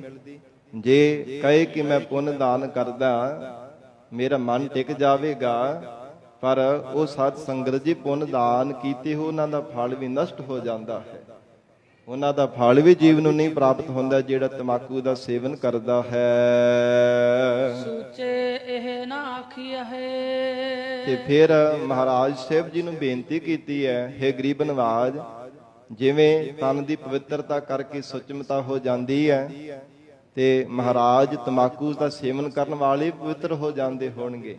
ਮਹਾਰਾਜ ਕਹਿੰਦੇ ਨਹੀਂ, ਉਹ ਮੁਖ ਕਰਕੇ ਵੀ ਝੂਠੇ ਹਨ, ਹਿਰਦੇ ਕਰਕੇ ਵੀ, ਤਨ ਮਨ ਕਰਕੇ, ਮਨ ਬਾਣੀ ਸਰੀਰ ਕਰਕੇ ਝੂਠੇ ਅਪਵਿੱਤਰ ਹੀ ਮੰਨੇ ਜਾਂਦੇ ਹਨ। ਔਰ ਇਸ ਕਰਕੇ ਹਜੂਰ ਕਹਿੰਦੇ ਸੂਚੇ ਇਹ ਨਾ ਆਖੀਆ ਹੈ। ਮਹਾਰਾਜ ਕਹਿੰਦੇ ਉਹਨਾਂ ਨੂੰ ਸੁੱਚੇ ਨਹੀਂ ਕਦੇ ਵੀ ਕਿਹਾ ਜਾ ਸਕਦਾ, ਉਹਨਾਂ ਨੂੰ ਹਿਰਦੇ ਕਰਕੇ ਨਿਰਮਲ ਨਹੀਂ ਕਦਾ ਚਿੱਤ ਵੀ ਆਖਿਆ ਜਾ ਸਕਦਾ। ਬਹਿਨ ਜੇ ਪਿੰਡਾ ਧੋਏ। ਤੇ ਜਿਹੜੇ ਪਾਣੀ ਹੇਠ ਬੈਠ ਕਰਕੇ ਪਿੰਡਾ ਧੋਏ, ਪਿੰਡੇ ਇਸ਼ਨਾਨ ਕਰ ਲਿਆ, ਮਹਾਰਾਜ ਕਹਿੰਦੇ ਪ੍ਰਤੱਖ ਪਾਣੀ ਦੇ ਨਾਲ ਵੀ ਭਾਵੇਂ ਇਸ਼ਨਾਨ ਕਰ ਲਿਆ, ਇਹਦੇ ਕਰਕੇ ਕਦੇ ਹਿਰਦੇ ਕਰਕੇ ਨਿਰਮਲਤਾ ਨਹੀਂ ਮੰਨੀ ਜਾ ਸਕਦੀ। ਇਹ ਪ੍ਰਤੱਖ ਜਲ ਦੇ ਨਾਲ ਇਸ਼ਨਾਨ ਕਰਨੇ ਕਰਕੇ ਕਦੇ ਵੀ ਸੁਚਮਤਾ ਨਹੀਂ ਕਿਹਾ ਜਾ ਸਕਦਾ। ਸੂਚੇ ਸਈ ਨਾਨਕਾ। ਤੇ ਮਹਾਰਾਜ ਫਿਰ ਸੁੱਚੇ ਕੌਣ ਹਨ? ਹਿਰਦੇ ਕਰਕੇ ਨਿਰਮਲ ਜੀਵ ਕੌਣ ਹਨ? ਮਹਾਰਾਜ ਸਾਹਿਬ ਜੀ ਕਹਿਣ ਲੱਗੇ ਸੂਚੇ ਸਈ ਨਾਨਕਾ। ਐ ਗੁਰਸਿੱਖੋ ਉਹ ਹੀ ਅਸਲ ਦੇ ਵਿੱਚ ਹਿਰਦੇ ਕਰਕੇ ਸੁੱਚੇ ਕਹੀਦੇ ਹਨ। ਜਿਨ ਮਨ ਵਸਿਆ ਸੋਏ। ਜਿਨ੍ਹਾਂ ਦੇ ਹਿਰਦੇ ਅੰਦਰ ਉਹ ਪ੍ਰਮਾਤਮਾ ਵਸਿਆ ਹੈ। ਜਿਸ ਵਾਹਿਗੁਰੂ ਨੇ ਸਾਰੀ ਸ੍ਰਿਸ਼ਟੀ ਦਾ ਪਸਾਰਾ ਕੀਤਾ ਹੈ, ਸਰਬ ਦੀ ਪਰਵਰਿਸ਼ ਕਰਦਾ ਹੈ, ਖਾਣ ਪਹਿਨਣ ਵਾਸਤੇ ਦਾਤਾ ਪ੍ਰਦਾਨ ਕਰਦਾ ਹੈ, ਉਹ ਪ੍ਰਮਾਤਮਾ ਜਿਸ ਹਿਰਦੇ ਅੰਦਰ ਵਸ ਜਾਂਦਾ ਹੈ, ਮਹਾਰਾਜ ਕਹਿੰਦੇ ਅਸਲ ਦੇ ਵਿੱਚ ਉਹ ਹੀ ਸੁੱਚਾ ਮੰਨਿਆ ਜਾਂਦਾ ਹੈ। ਸਾਧ ਸੰਗਤ ਜੀ, ਠੀਕ ਹੈ, ਜਿੰਨਾ ਚਿਰ ਹਿਰਦੇ ਦੀ ਸੁਚਮਤਾ ਨਾ ਹੋਵੇ ਪ੍ਰਮਾਤਮਾ ਮਿਲਦਾ ਨਹੀਂ ਹੈ। ਜੇ ਹਿਰਦੇ ਦੀ ਸੁਚਮਤਾ ਹੋਵੇ, ਨਿਰਮਲਤਾ ਹੋਵੇ, ਤਾਂ ਹੀ ਨਿਰਮਲ ਸਰੂਪ ਪਰਮਾਤਮਾ ਦੇ ਨਾਲ ਮਿਲੀਦਾ ਹੈ। ਪਰ ਇਹ ਨਹੀਂ ਹੈ ਕਿ ਬਾਹਰੋਂ ਭਾਵੇਂ ਜੋ ਮਰਜ਼ੀ ਝੂਠਾ ਮਿੱਠਾ ਖਾਈ ਜਾਈਏ, ਜਿੱਥੋਂ ਮਰਜ਼ੀ ਗੰਦਗੀ ਦੇ ਭਰੇ ਪਦਾਰਥ ਖਾਈ ਜਾਈਏ। ਤਨ ਦੀ ਸੁਚਮਤਾ ਰੱਖਣੀ ਵੀ ਜੀਵਨ ਦੇ ਅੰਦਰ ਬਹੁਤ ਜ਼ਰੂਰੀ ਹੈ। ਕਿਉਂਕਿ ਕਈ ਵਾਰ ਇਹਨਾਂ ਤੇ ਅਸੀਂ ਕਟਾਕਸ਼ ਕਰਦੇ ਹਾਂ, ਜੀ ਬਾਬੇ ਤਾਂ ਟੂਟੀਆਂ ਮਾਂਜਦੇ ਰਹਿੰਦੇ ਆ, ਇਹ ਤਾਂ ਵਿਹਲਿਆਂ ਦਾ ਕੰਮ ਹੈ। ਪਰ ਜੋ ਗੁਰੂ ਕਲਗੀਧਰ ਪਿਤਾ ਧੰਨ ਗੁਰੂ ਗੋਬਿੰਦ ਸਿੰਘ ਸਾਹਿਬ ਮਹਾਰਾਜ ਨੇ ਖਾਲਸੇ ਨੂੰ ਇਹ ਤਨ ਦੀ ਵੀ ਸੁਚਮਤਾ ਬਖਸ਼ੀ ਹੈ, ਗੁਰਮਰਜ਼ਾਦਾ ਬਖਸ਼ੀ ਹੈ। ਇਹਦੇ ਤੇ ਭਾਵੇਂ ਅਸੀਂ ਕਟਾਕਸ਼ ਕਰਦੇ ਰਹੇ ਹਾਂ, ਪਰ ਆ ਹੁਣ ਕਰੋਨਾ ਦੇ ਵਿੱਚ ਤਾਂ ਹਰ ਕੋਈ ਸਾਬਣ ਜੇਬ ਦੇ ਵਿੱਚ ਪਾਈ ਫਿਰਦਾ ਸੀ। ਹੁਣ ਜਿੱਦਾਂ ਦਾ ਮਾਹੌਲ ਚੱਲਦਾ ਪਿਆ, ਹੁਣ ਤੇ ਬੜਾ ਫਰਕ ਪੈ ਗਿਆ। ਪਹਿਲਾਂ ਕਿੰਨਾ ਡਰ ਬਣਿਆ ਹੋਇਆ ਸੀ ਮਨਾਂ ਦੇ ਵਿੱਚ। ਜਿਹੜੇ ਲੋਕ ਗੱਲਾਂ ਕਰਦੇ ਸੀ ਨਾ ਕਿ ਬਾਬੇ ਟੂਟੀਆਂ ਮਾਂਜਦੇ ਫਿਰਦੇ ਆ, ਖਿਮਾ ਕਰਨਾ ਸਾਧ ਸੰਗਤ ਜੀ, ਉਹ ਇੱਕ ਵਾਰ ਨਹੀਂ 4-4 5-5 7-7 ਵਾਰੀ ਹੱਥ ਮਾਂਜਦੇ ਦੇਖੇ ਕਿ ਕਿਤੇ ਮੌਤ ਤੋਂ ਡਰਦੇ ਹੋਏ। ਕੰਨ ਫੜੇ ਤਾਂ ਜ਼ਰੂਰ ਹੈ, ਮੰਨਿਆ ਜ਼ਰੂਰ, ਪਰ ਕੰਨ ਫੜ ਕੇ ਐ ਚੰਗੀ ਤਰ੍ਹਾਂ ਸਤਿਗੁਰੂ ਜੀ ਦੇ ਬਚਨਾਂ ਤੇ ਭਾਵੇਂ ਸ਼ੰਕੇ ਕਰਦੇ ਸਾਂ, ਕਟਾਕਸ਼ ਕਰਦੇ ਸਾਂ, ਪਰ ਹੁਣ ਇਹ ਕਰੋਨਾ ਵਾਇਰਸ ਦੇ ਕਰਕੇ ਮੌਤ ਤੋਂ ਡਰਦੇ ਹੋ ਮੰਨਿਆ ਕਿ ਨਹੀਂ ਸੁਚਮਤਾ ਰੱਖਣੀ ਬੜੀ ਜ਼ਰੂਰੀ ਹੈ। ਗਰੀਬ ਨਵਾਜ, ਇਹ ਗੁਰੂ ਕਲਗੀਧਰ ਪਿਤਾ ਮਹਾਰਾਜ ਸੱਚੇ ਪਾਤਸ਼ਾਹੀ ਦੀ ਬਖਸ਼ੀ ਹੋਈ ਮਰਜ਼ਾਦਾ ਕਿਸੇ ਬੰਦੇ ਦੀ ਬਣਾਈ ਹੋਈ ਨਹੀਂ ਹੈ। ਇਸ ਕਰਕੇ ਜਿੱਥੇ ਮਨ ਦੀ ਹੈ, ਤਨ ਕਰਕੇ ਪਵਿੱਤਰਤਾ ਰੱਖਣੀ ਬੜੀ ਜ਼ਰੂਰੀ ਹੈ। ਕਿਉਂਕਿ ਜਿਵੇਂ ਸਿਆਣਿਆਂ ਦਾ ਕਥਨ ਹੈ, ਮਨੁੱਖ ਜਿੱਦਾਂ ਦੇ ਹੱਥੋਂ ਦਾ ਅੰਨ ਖਾਂਦਾ ਹੈ ਨਾ, ਜਿੱਦਾਂ ਦਾ ਅੰਨ ਖਾਂਦਾ ਹੈ, ਸੁਭਾਵਕ ਹੀ ਉਦਾਂ ਦਾ ਉਹ ਮਨੁੱਖ ਦਾ ਮਨ ਬਣ ਜਾਂਦਾ ਹੈ। ਜੈਸਾ ਅੰਨ ਤੈਸਾ ਮਨ। ਤੇ ਜੋ ਮਨੁੱਖ ਜਿੱਦਾਂ ਦੇ ਮਨ ਵਿੱਚ ਸੰਕਲਪ ਵਿਕਲਪ, ਜਿੱਦਾਂ ਦੇ ਚੰਗੇ ਮੰਦੇ ਫੁਰਨੇ ਲੈ ਕੇ ਭੋਜਨ ਤਿਆਰ ਕਰਦਾ ਹੈ, ਕੋਈ ਪਕਵਾਨ, ਕੋਈ ਵਸਤੂ ਤਿਆਰ ਕਰਦਾ ਹੈ, ਖਾਣ ਵਾਲੇ ਦੇ ਉੱਪਰ ਵੀ ਮਨ ਤੇ ਉਦਾਂ ਦਾ ਅਸਰ ਪੈਂਦਾ ਹੈ। ਤਾਂ ਹੀ ਤਾਂ ਬੰਦਗੀ ਕਰਨ ਵਾਲੇ ਮਹਾਂਪੁਰਖ ਮਨਮੁਖਾਂ ਦੇ ਹੱਥੋਂ, ਨਿਗੁਰਿਆਂ ਦੇ ਹੱਥੋਂ, ਨਸ਼ੇ ਕਰਨ ਵਾਲਿਆਂ ਦੇ ਹੱਥੋਂ ਕੁਝ ਛਕਦੇ ਨਹੀਂ ਹੈ। ਜਿਹੜੇ ਭਜਨ ਬੰਦਗੀ ਕਰਦੇ ਆ ਨਾ, ਸਾਨੂੰ ਤੇ ਭਾਵੇਂ ਅੱਜ ਇਹ ਗੱਲ ਦਾ ਨਹੀਂ ਪਤਾ, ਪਰ ਜਿਹੜੇ ਭਜਨੀਕ ਮਹਾਂਪੁਰਸ਼ ਹੁੰਦੇ ਆ, ਉਹ ਤਾਂ ਹੀ ਤਾਂ ਨਿਗੁਰੇ ਬੰਦਿਆਂ ਦੇ ਹੱਥੋਂ ਕੁਝ ਖਾਂਦੇ ਨਹੀਂ ਹੈ। ਤਾਂ ਹੀ ਕਹਿੰਦੇ ਆ ਇੱਥੇ ਗੁਰੂ ਘਰਾਂ ਦੇ ਵਿੱਚ ਵੀ ਜਦੋਂ ਮਾਈਆਂ ਬੀਬੀਆਂ ਸੇਵਾ ਕਰਦੀਆਂ ਨੇ, ਪ੍ਰਸ਼ਾਦਾ ਤਿਆਰ ਕਰਦੀਆਂ, ਸਤਨਾਮ ਵਾਹਿਗੁਰੂ, ਸਤਨਾਮ ਵਾਹਿਗੁਰੂ ਨਾਲ ਨਾਲ ਸਿਮਰਨ ਕੀਤਾ ਜਾਂਦਾ ਹੈ। ਇਹਦੇ ਨਾਲ ਬਰਕਤਾਂ ਵੀ ਪੈਂਦੀਆਂ ਨੇ। ਇਹਦੇ ਨਾਲ ਛਕਣ ਵਾਲੇ ਦਾ ਮਨ ਵੀ ਪਵਿੱਤਰ ਹੁੰਦਾ ਹੈ। ਪਰਮੇਸ਼ਰ ਦਾ ਨਾਮ ਸਤ ਸੰਗਤ ਜੀ ਬੜਾ ਸ਼ਕਤੀਸ਼ਾਲੀ, ਬੜਾ ਪ੍ਰਤਾਪ ਵਾਲਾ ਹੈ। ਤੇ ਜਿੱਥੇ ਜਿੱਥੇ ਪਰਮੇਸ਼ਰ ਦਾ ਨਾਮ ਸੁਣਾਈ ਦਿੰਦਾ, ਉੱਥੇ ਉੱਥੇ ਅਸਰ ਹੁੰਦਾ ਹੈ। ਇਸ ਕਰਕੇ ਮਹਾਰਾਜ ਸੱਚੇ ਪਾਤਸ਼ਾਹ ਧੰਨ ਗੁਰੂ ਨਾਨਕ ਦੇਵ ਸਾਹਿਬ ਜੀ ਨੇ ਉਚਾਰਨ ਕੀਤਾ, ਸੂਚੇ ਸੇਈ ਨਾਨਕਾ ਜਿਨ ਮਨ ਵਸਿਆ ਸੋਏ। ਔਰ ਹਜੂਰ ਨੇ ਅੰਤਰੀਵ ਭਾਵ ਦੇ ਵਿੱਚ ਵੀ ਬਖਸ਼ਿਸ਼ ਕੀਤੀ ਹੈ। ਧੰਨ ਗੁਰੂ ਨਾਨਕ ਦੇਵ ਸਾਹਿਬ ਮਹਾਰਾਜ ਸੱਚੇ ਪਾਤਸ਼ਾਹ ਜੀ ਨੇ ਉਚਾਰਨ ਕੀਤਾ ਹੈ ਕਿ ਇਹ ਜਿਹੜੇ ਸੰਸਾਰ ਦੇ ਜੀਵ ਹੈ ਨਾ, ਝੂਠੇ ਝੂਠਾ ਮੁਖ ਵਸੈ ਨਿਤ ਨਿਤ ਹੋਏ ਖਵਾਰ। ਕਹਿੰਦੇ ਹਨ ਕਿ ਜਿਹੜਾ ਮਨੁੱਖ ਮੁਖ ਤੋਂ ਝੂਠ ਬੋਲਦਾ ਹੈ ਨਾ, ਉਹ ਵੀ ਇੱਕ ਬੜਾ ਵੱਡਾ ਝੂਠ ਹੈ। ਇਹ ਵੀ ਇੱਕ ਝੂਠ ਹੀ ਹੈ ਜਿਹੜਾ ਮੁਖ ਤੋਂ ਝੂਠ ਬੋਲਦਾ ਜਾਂ ਹਿਰਦੇ ਵੀ ਛਲ ਧਾਰਨ ਕਰਦਾ ਹੈ। ਇਹ ਵੀ ਇੱਕ ਹਿਰਦੇ ਦੀ ਅਪਵਿੱਤਰਤਾ ਹੈ। ਪਰ ਮਹਾਰਾਜ ਕਹਿੰਦੇ ਜਦੋਂ ਤੱਕ ਪਰਮਾਤਮਾ ਹਿਰਦੇ ਵਿੱਚ ਨਿਵਾਸ ਨਹੀਂ ਨਾ ਕਰਦਾ, ਉਦੋਂ ਤੱਕ ਕਦੇ ਵੀ ਇਹਨੂੰ ਸੁੱਚਾ ਨਹੀਂ ਕਿਹਾ ਜਾ ਸਕਦਾ। ਤਾਂ ਹਿਰਦੇ ਦੀ ਸੁਚਮਤਾ ਵਾਲਾ ਮੰਨਿਆ ਜਾਵੇਗਾ ਜੇ ਅਕਾਲ ਪੁਰਖ ਵਾਹਿਗੁਰੂ ਨੂੰ ਹਿਰਦੇ ਅੰਦਰ ਵਸਾ ਲਵੇਗਾ। ਪੌੜੀ ਤੁਰੇ ਪਲਾਣੇ ਪਾਉਣ ਵੇਗ। ਸਤਿਗੁਰੂ ਨਾਨਕ ਦੇਵ ਸਾਹਿਬ ਜੀ ਮਹਾਰਾਜ ਹੰਕਾਰ ਦੀ ਨਿਵਰਤੀ ਵਾਸਤੇ ਉਪਦੇਸ਼ ਬਖਸ਼ਿਸ਼ ਕਰ ਰਹੇ ਹੈ। ਕਿਉਂਕਿ ਮਨੁੱਖ ਦੇ ਕੋਲ ਜਦੋਂ ਥੋੜੇ ਪੈਸੇ ਜ਼ਿਆਦਾ ਆ ਜਾਂਦੇ ਆ ਨਾ, ਫਿਰ ਮਨ ਵਿੱਚ ਸੁਭਾਵਿਕ ਹੀ ਹੰਕਾਰ ਆਉਣਾ ਸ਼ੁਰੂ ਹੋ ਜਾਂਦਾ ਹੈ। ਇਹ ਸੁਭਾਵਿਕ ਹੈ। ਪਰਮਾਤਮਾ ਮਿਹਰ ਕਰੇ, ਕਿਰਪਾ ਕਰੇ, ਬਖਸ਼ਿਸ਼ ਕਰੇ। ਸਭ ਕੁਝ ਸੰਸਾਰ ਦੇ ਬਹੁਤੇ ਸੁੱਖ ਹੋਣ ਦੇ ਬਾਵਜੂਦ ਵੀ ਮਨੁੱਖ ਨਿਮਰਤਾਵਾਨ ਹੋ ਕੇ ਰਹਿੰਦਾ ਹੈ। ਹਿਰਦੇ ਦੀ ਗਰੀਬੀ ਬਣਾ ਕੇ ਰੱਖਦਾ ਹੈ ਕਿ ਨਹੀਂ ਮਹਾਰਾਜ ਮੇਰਾ ਕੀ ਹੈ। ਕਬੀਰ ਮੇਰਾ ਮੁਝ ਮਹਿ ਕਿਛ ਨਹੀਂ, ਜੋ ਕਿਛ ਹੈ ਸੋ ਤੇਰਾ। ਤੇਰਾ ਤੁਝ ਕਉ ਸੌਂਪਤੇ ਕਿਆ ਲਾਗੈ ਮੇਰਾ। ਇਹ ਮਨ ਵਿੱਚ ਭਾਵਨਾ ਬਣਾ ਕੇ ਪਰਮੇਸ਼ਰ ਦਾ ਸ਼ੁਕਰਾਨਾ ਕਰਦਾ ਰਹਿੰਦਾ ਤੇ ਨਹੀਂ ਤਾਂ ਸੁਭਾਵਿਕ ਹੀ ਹੈ। ਮਹਾਰਾਜ ਜੀ ਨੇ ਉਚਾਰਨ ਵੀ ਕੀਤਾ, ਜਬ ਕਛ ਪਾਵਤ ਤਬ ਗਰਭ ਕਰਤ ਹੈ। ਜਦੋਂ ਕੁਝ ਪ੍ਰਾਪਤੀ ਕਰ ਲੈਂਦਾ ਤੇ ਫਿਰ ਬਹੁਤ ਹੰਕਾਰ ਕਰਦਾ ਹੈ, ਹੰਕਾਰੀ ਬਣ ਜਾਂਦਾ ਹੈ। ਮਹਾਰਾਜ ਜੋ ਹੰਕਾਰ ਦੀ ਨਿਵਰਤੀ ਕਰਨ ਦੇ ਵਾਸਤੇ ਉਪਦੇਸ਼ ਬਖਸ਼ਿਸ਼ ਕਰ ਰਹੇ ਹੈ। ਹੇ ਮਨੁੱਖ, ਸਦਾ ਇੱਕ ਸਾਰ ਨਹੀਂ ਸੰਸਾਰ ਦੇ ਵਿੱਚ ਕੁਝ ਵੀ ਰਹਿਣਾ ਕਰਦਾ। ਜੋ ਕੁਝ ਵੀ ਹੈ ਪ੍ਰਮਾਤਮਾ ਨੇ ਬਣਾਇਆ, ਪੈਦਾ ਕੀਤਾ ਹੈ, ਉਹ ਸਭ ਕੁਝ ਚਲਾਈਮਨ ਹੋ ਜਾਣ ਵਾਲਾ ਹੈ। ਜੋ ਉਪਜਿਓ ਸੋ ਬਿਨਸ ਹੈ, ਪਰੋ ਆਜ ਕੇ ਕਾਲ। ਕੋਈ ਅੱਜ ਤੁਰਿਆ ਜਾ ਰਿਹਾ ਹੈ, ਕੋਈ ਕੱਲ ਤੁਰਿਆ ਜਾ ਰਿਹਾ ਹੈ। ਇਹ ਤਾਂ ਚੱਲੋ ਚੱਲੀ ਦਾ ਮੇਲਾ ਹੈ। ਸਰੀਰ ਕਰਕੇ ਕਿਸੇ ਵੀ ਜੀਵ ਦਾ ਰਹਿਣਾ ਨਹੀਂ ਸਦਾ ਵਾਸਤੇ ਬਣਦਾ। ਤੇ ਮਹਾਰਾਜ ਸੱਚੇ ਪਾਤਸ਼ਾਹ ਵੈਰਾਗਮਈ ਵੀ ਔਰ ਹੰਕਾਰ ਦੀ ਨਿਵਰਤੀ ਵਾਸਤੇ ਉਪਦੇਸ਼ ਦਿੰਦੇ ਹਨ। ਤੁਰੇ ਪਲਾਣੇ ਪਾਉਣ ਵੇਗ। ਧੰਨ ਗੁਰੂ ਨਾਨਕ ਦੇਵ ਸਾਹਿਬ ਸੱਚੇ ਪਾਤਸ਼ਾਹ ਮਹਾਰਾਜ ਕਹਿੰਦੇ ਹਨ ਕਿ ਮਨੁੱਖ ਬੜਾ ਮਨ ਵਿੱਚ ਹੰਕਾਰ ਕਰਦਾ ਹੈ। ਜਿਹੜੇ ਸੰਸਾਰ ਦੇ ਅੰਦਰ ਕਈਆਂ ਨੇ ਆਪਣੇ ਕੋਲ ਘੋੜੇ ਰੱਖੇ ਹੁੰਦੇ, ਤਬੇਲੇ ਭਰੇ ਹੁੰਦੇ ਆ, ਤੇ ਘੋੜੇ ਇੰਨੇ ਤੇਜ਼ੀ ਦੇ ਨਾਲ ਚੱਲਦੇ ਨੇ, ਹਵਾ ਨੂੰ ਵੀ ਮਾਤ ਪਾ ਦਿੰਦੇ ਹਨ। ਪੌਣ ਕੇ ਗਾਉਨ ਕਉ ਜਾਤ ਨਿਵਾਰੇ। ਗੁਰੂ ਕਲਗੀਧਰ ਪਿਤਾ ਜੀ ਮਹਾਰਾਜ ਕਹਿੰਦੇ ਆ, ਪੌਣ ਕੇ ਗਾਉਨ ਕਉ ਜਾਤ ਨਿਵਾਰੇ। ਇੰਨੀ ਤੇਜ਼ੀ ਦੇ ਨਾਲ ਚੱਲਦੇ, ਹਵਾ ਵੀ ਪਿੱਛੇ ਛੱਡ ਜਾਂਦੇ ਆ। ਇੰਨੇ ਚੰਚਲ ਤੇ ਇੰਨੇ ਬਲਵਾਨ ਘੋੜੇ ਹੁੰਦੇ ਆ ਤੇ ਉਹਨਾਂ ਦਾ ਮਨ ਵਿੱਚ ਕਹਿੰਦੇ ਬੜਾ ਹੰਕਾਰ ਕਰਦਾ। ਤੁਰੇ ਪਲਾਣੇ, ਪਲਾਣੇ ਕਹਿੰਦੇ ਨੇ ਭੱਜਣ ਨੂੰ, ਬੜੀ ਤੇਜ਼ੀ ਦੇ ਨਾਲ ਭੱਜਣ ਵਾਲੇ ਐ। ਪਾਉਣ ਵੇਗ, ਹਵਾ ਦੇ ਵੇਗ ਨੂੰ ਵੀ ਜਿਹੜੇ ਮਾਤ ਪਾਉਣ ਵਾਲੇ ਘੋੜੇ ਹਨ। ਹਰ ਰੰਗੀ ਹਰਮ ਸਵਾਰਿਆ। ਤੇ ਫਿਰ ਕਿੰਨੇ ਕਿੰਨੇ ਰੰਗਾਂ ਦੇ ਘੋੜੇ ਆਪਣੇ ਪਾਸ ਰੱਖੇ ਹੁੰਦੇ ਆ। ਰੰਗ ਬਰੰਗੇ ਘੋੜੇ, ਹਾਥੀ ਆਦਿਕ ਰੰਗ ਬਰੰਗੇ ਮਹਿਲ ਮਾੜੀਆਂ ਤਿਆਰ ਕੀਤੇ ਹੁੰਦੇ ਨੇ। ਹਰਮ ਸਵਾਰਿਆ, ਹਰਮ ਕਹਿੰਦੇ ਨੇ ਮਹਿਲਾਂ ਨੂੰ, ਤੇ ਮਹਿਲ ਵੀ ਬੜੇ ਸਵਾਰ ਕਰਕੇ ਰੱਖਦਾ। ਔਰ ਇਸੇ ਪ੍ਰਕਾਰ ਹਰਮ ਨਾਮ ਸਤ ਸੰਗਤ ਜੀ ਪਦਮਣੀਆਂ ਦਾ, ਇਸਤਰੀਆਂ ਦਾ ਵੀ ਨਾਮ ਹੈ। ਜਦੋਂ ਕੋਈ ਰਾਜੇ ਮਹਾਰਾਜੇ ਹੁੰਦੇ, ਕਿੰਨੇ ਕਿੰਨੇ ਉਹਨਾਂ ਦੀਆਂ ਰਾਣੀਆਂ ਹੁੰਦੀਆਂ, ਕਿੰਨੇ ਕਿੰਨੇ ਵਿਆਹ ਕਰਵਾਏ ਹੁੰਦੇ ਆ। ਮਹਾਰਾਜ ਕਹਿੰਦੇ ਇਹ ਸਭ ਕੁਝ ਬੜਾ ਸਵਾਰ ਕਰਕੇ ਰੰਗ ਬਰੰਗੇ ਆਪਣੇ ਪਾਸ ਰੱਖੇ ਹਨ। ਕੋਠੇ ਮੰਡਪ ਮਾੜੀਆ। ਤੇ ਫਿਰ ਕਈਆਂ ਨੇ ਕੋਠੇ ਤਿਆਰ ਕੀਤੇ ਹੁੰਦੇ ਘਰਾਂ ਦੇ ਵਿੱਚ। ਕਈਆਂ ਦੇ ਛੋਟੇ ਕੋਠੇ ਹੁੰਦੇ ਆ, ਤੇ ਕਈਆਂ ਨੇ ਮੰਡਪ ਸਵਾਰ ਕਰਕੇ ਤਿਆਰ ਕੀਤੇ ਹੁੰਦੇ ਆ। ਮਾੜੀਆਂ ਸਾਧ ਸੰਗਤ ਜੀ ਹਵੇਲੀਆਂ ਨੂੰ ਕਿਹਾ ਜਾਂਦਾ ਹੈ।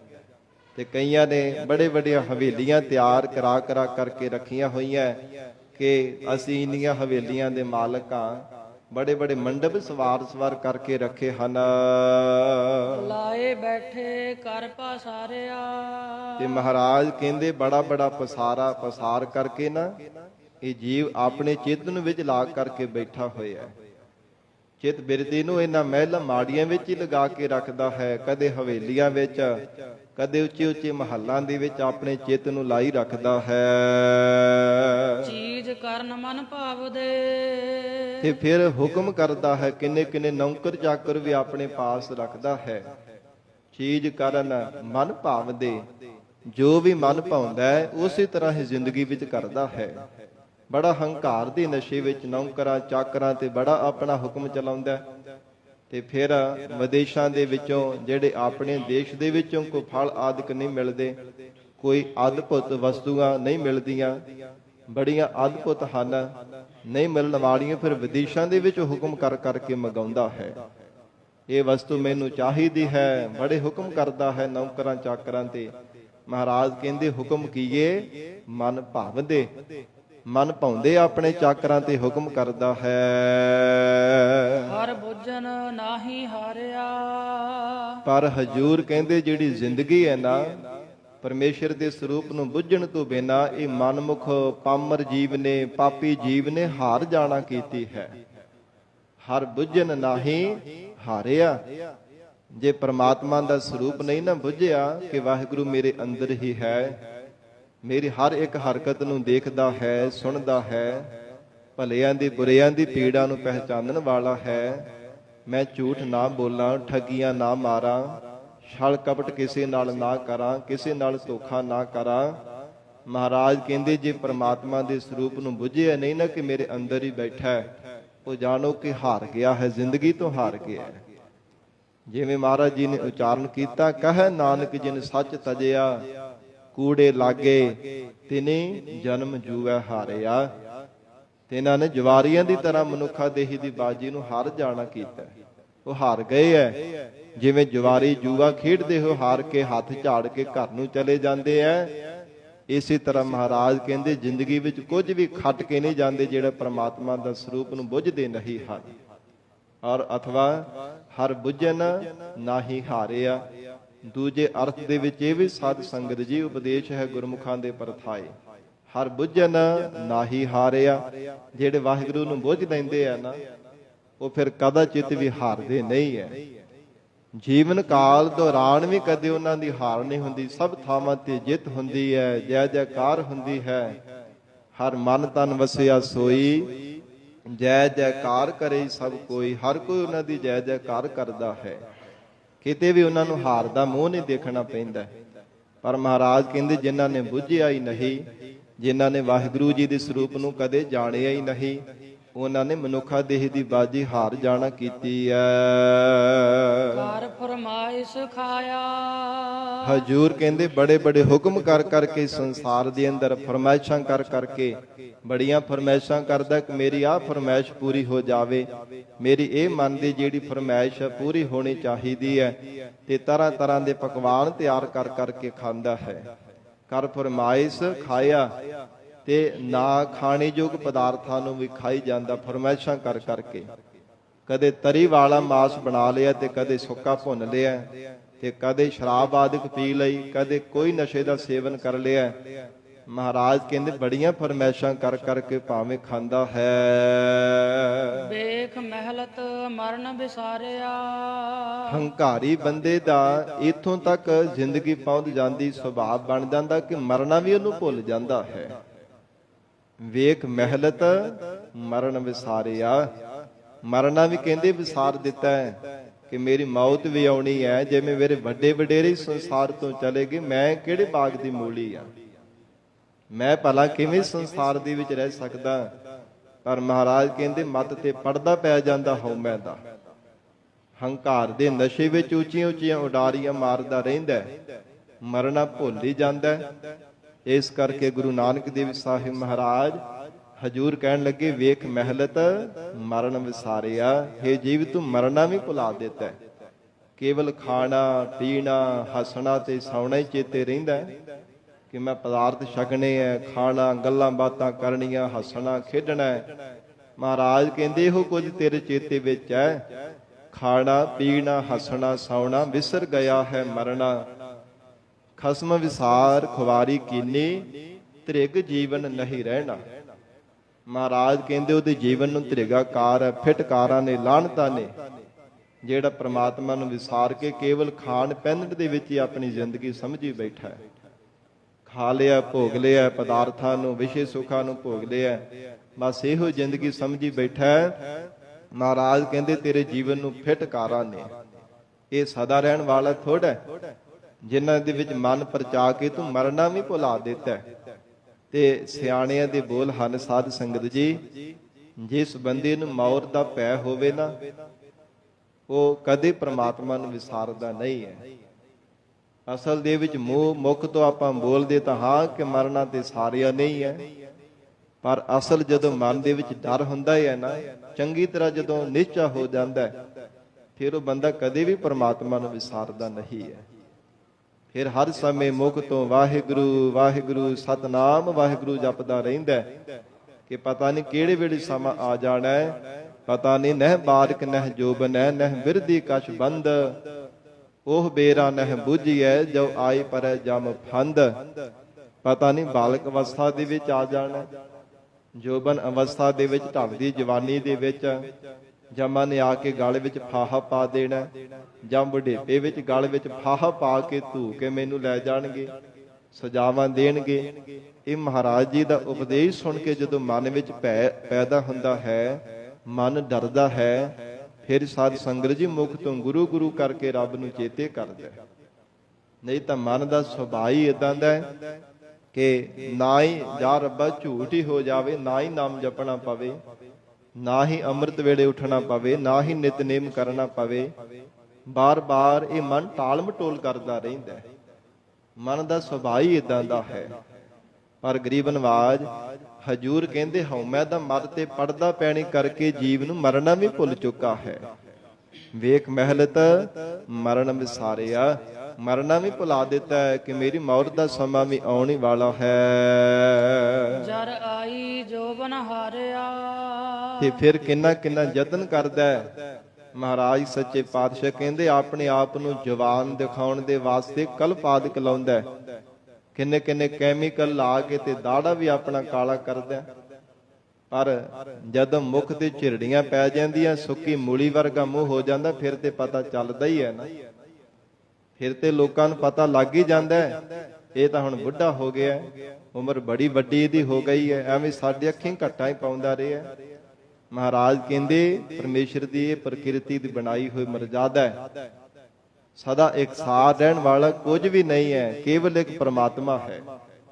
ਜੋ ਪਹਿਲਾਂ ਸੀ ਉਹ ਯੁੱਗਾਂ ਯੁੱਗਾਂ ਦੇ ਵਿੱਚ ਵੀ ਉਦਾਂ ਦਾ ਹੀ ਸੀਗਾ, ਹੁਣ ਵੀ ਉਦਾਂ ਦਾ ਹੀ ਹੈ, ਤੇ ਆਉਣ ਵਾਲੇ ਸਮੇਂ ਵਿੱਚ ਵੀ ਉਸੇ ਤਰ੍ਹਾਂ ਦਾ ਹੀ ਪ੍ਰਮਾਤਮਾ ਨੇ ਰਹਿਣਾ। ਇਕਸਾਰ ਇੱਕੋ ਜਿਹਾ, ਨਾ ਉਹ ਵੱਢੈ ਨਾ ਘਟਦਾ ਜਾਏ, ਅਕੁਲ ਨਿਰੰਜਨ ਇੱਕ ਹੈ ਭਾਈ। ਇੱਕੋ ਜਿਹਾ ਇਕਸਾਰ ਉਹ ਪ੍ਰਮਾਤਮਾ ਦਾ ਸਰੂਪ ਹੈ। ਜਿਵੇਂ ਜਮਾਨ ਕੀ ਵਿਖੈ ਸਮਸਤ ਏਕ ਜੋਤ ਹੈ, ਨਾ ਘਾਟ ਹੈ ਨਾ ਬਾਢ ਹੈ, ਨਾ ਘਾਟ ਬਾਢ ਹੋਤ ਹੈ। ਧੰਨ ਗੁਰੂ ਗੋਬਿੰਦ ਸਿੰਘ ਸਾਹਿਬ ਮਹਾਰਾਜ ਕਹਿੰਦੇ ਇੱਕ ਪ੍ਰਮਾਤਮਾ ਹੀ ਹੈ ਜੋ ਇੱਕੋ ਜਿਹਾ ਰਹਿੰਦਾ ਹੈ। ਬਾਕੀ ਸਾਰੀ ਸ੍ਰਿਸ਼ਟੀ ਕਦੇ ਬਾਲਕ ਅਵਸਥਾ ਹੈ, ਕਦੇ ਜਵਾਨੀ ਅਵਸਥਾ ਹੈ, ਭਰ ਜਵਾਨੀ, ਕਦੇ ਢਲਦੀ ਜਵਾਨੀ, ਕਦੇ ਬਿਰਧ ਅਵਸਥਾ ਆ ਗਈ ਹੈ। ਮਹਾਰਾਜ ਕਹਿੰਦੇ ਕੁਝ ਵੀ ਇੱਕੋ ਜਿਹਾ ਨਹੀਂ ਰਹਿੰਦਾ।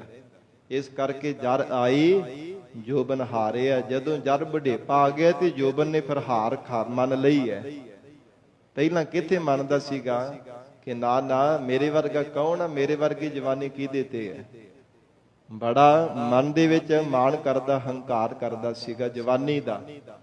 ਪਰ ਜਦੋਂ ਮਹਾਰਾਜ ਕਹਿੰਦੇ ਬੁਢੇਪਾ ਆ ਗਿਆ, ਫਿਰ ਤਾਂ ਜਵਾਨੀ ਨੇ ਹਾਰ ਖਾਣੇ ਕੀਤੀ ਹੈ ਨਾ। ਜਰ ਆਈ ਜੋਬਨ ਹਾਰਿਆ, ਫਿਰ ਜੀਵ ਨੇ ਜੋਬਨ ਅਵਸਥਾ ਤੋਂ ਹਾਰ ਖਾ ਲਈ ਹੈ। ਫਿਰ ਮਹਾਰਾਜ ਕਹਿੰਦੇ ਇਸ ਨੇ ਹਾਰ ਜਾਣਾ ਕੀਤਾ ਹੈ। ਇਸ ਕਰਕੇ ਤਾਂ ਹੀ ਮਹਾਰਾਜ ਸੱਚੇ ਪਾਤਸ਼ਾਹ ਬਾਰ-ਬਾਰ ਗੁਰਬਾਣੀ ਅੰਦਰ ਉਪਦੇਸ਼ ਬਖਸ਼ਿਸ਼ ਕਰਦੇ ਹਨ। हे ਪ੍ਰਾਣਾ ਧਾਰੀ ਜੀਵ, ਅਕਾਲ ਪੁਰਖ ਵਾਹਿਗੁਰੂ ਜੀ ਨੂੰ ਚੇਤੇ ਕਰਿਆ ਕਰ, ਪ੍ਰਮਾਤਮਾ ਦਾ ਸਿਮਰਨ ਕਰਿਆ ਕਰ।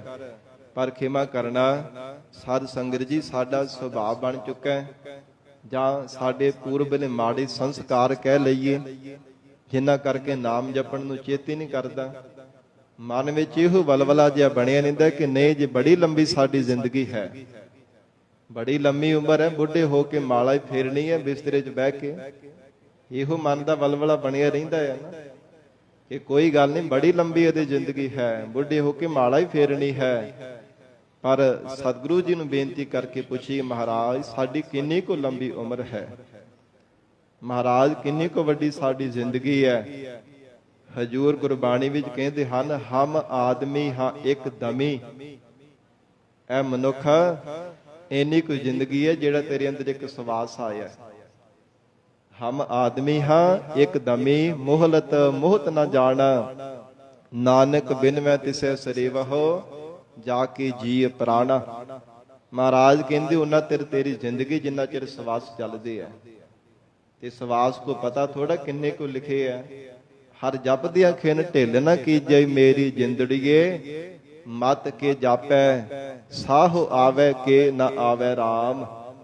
ਇਹ ਮੇਰੀ ਜਿੰਦਗੀ ਮਤਾਂ ਕਿਤੇ ਭੁੱਲ ਕਰਕੇ ਵੇਸਲੀ ਹੋ ਕੇ ਬੈਠੀ ਰਹੀ ਕਿ ਬੜੀ ਲੰਬੀ ਇਹਦੀ ਜ਼ਿੰਦਗੀ ਹੈ, ਪਤਾ ਨਹੀਂ ਇੱਕ ਸਵਾਸ ਆਇਆ ਦੂਜਾ ਆਉਣਾ ਜਾਂ ਨਹੀਂ ਆਉਣਾ, ਇਹ ਪ੍ਰਮਾਤਮਾ ਜਾਣਦਾ।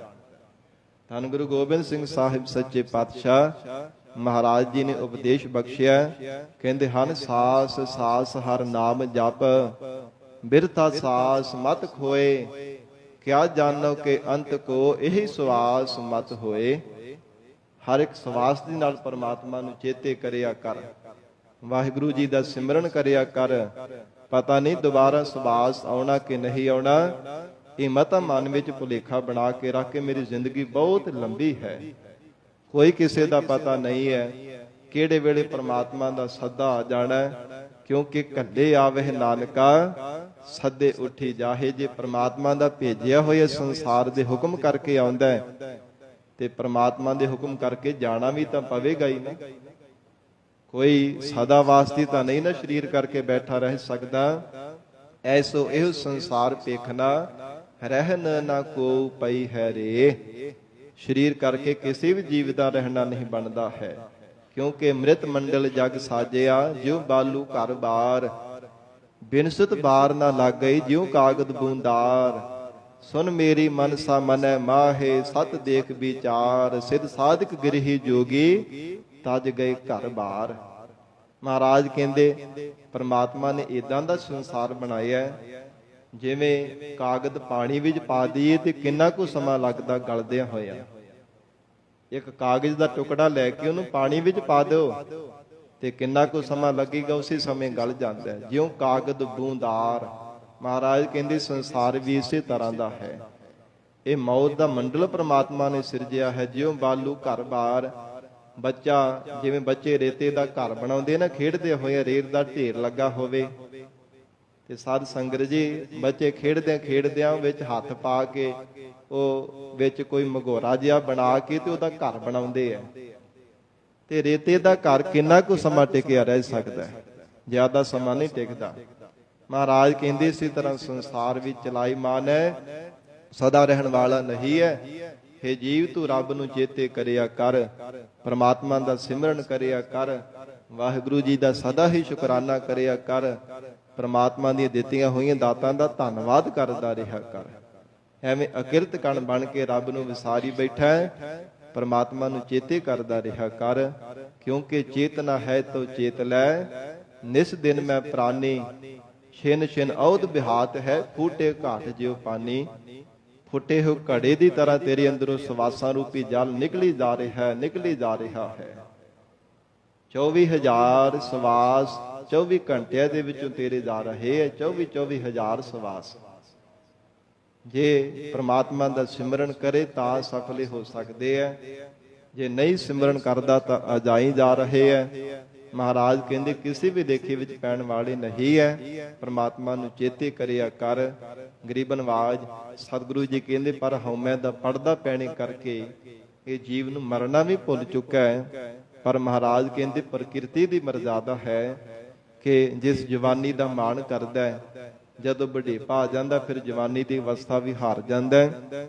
ਇਸ ਲਈ ਪ੍ਰਮਾਤਮਾ ਦਾ ਸਿਮਰਨ ਕਰਨਾ ਚਾਹੀਦਾ ਹੈ। ਸਤਿਗੁਰੂ ਜੀ ਮਿਹਰ ਕਰਨ, ਪਾਵਨ ਉਪਦੇਸ਼ ਸਾਡੇ ਹਿਰਦਿਆਂ ਵਿੱਚ ਵਸ ਜਾਵੇ, ਗੁਰੂ ਬਚਨਾਂ ਦੀ ਕਮਾਈ ਕਰਕੇ ਜੀਵਨ ਸਫਲਾ ਬਣਾ ਸਕੀਏ। ਗਰੀਬ ਨਵਾਜ ਸਤਿਗੁਰੂ ਜੀ ਦੇ ਚਰਨਾਂ ਵਿੱਚ ਅਰਦਾਸ ਕਰੀਏ, ਮਹਾਰਾਜ ਸਾਨੂੰ ਸਭ ਨੂੰ ਦਰੋਂ ਕਰੋ ਪਿਆਰੀ ਸਿੱਖੀ ਨਾਮ ਦੀ ਦਾਤ, ਆਪਣੇ ਚਰਨਾਂ ਦਾ ਭਰੋਸਾ ਬਖਸ਼ਿਸ਼ ਕਰੋ। ਮਹਾਰਾਜ ਜਿਨ੍ਹਾਂ ਨੂੰ ਸਿੱਖੀ ਬਖਸ਼ੀ ਹੈ, ਕਮਾਉਣ ਦਾ ਬਲ ਬਖਸ਼ੋ। ਇਹ ਗੁਰੂ ਚਰਨਾਂ ਵਿੱਚ ਅਰਦਾਸ ਕਰੀਏ ਜੀ। ਪਾਵਨ ਸ਼ਬਦ ਦੀ ਵਿਚਾਰ ਕਰਦੇ ਹੋਈਆਂ ਭੁੱਲਾਂ ਦੀ ਖਿਮਾ ਸਤਿਗੁਰੂ ਜੀ ਤੇ ਆਪ ਸੰਗਤ ਬਖਸ਼ਣਹਾਰ ਹੋ।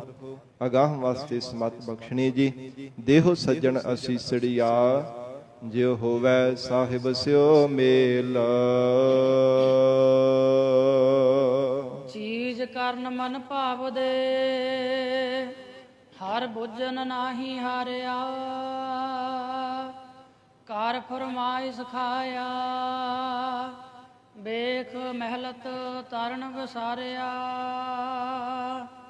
ਜਰ ਆਈ ਜੋਬਨ ਹਾਰਿਆ। ਵਾਹਿਗੁਰੂ ਜੀ ਕਾ ਖਾਲਸਾ, ਵਾਹਿਗੁਰੂ ਜੀ ਕੀ ਫਤਿਹ।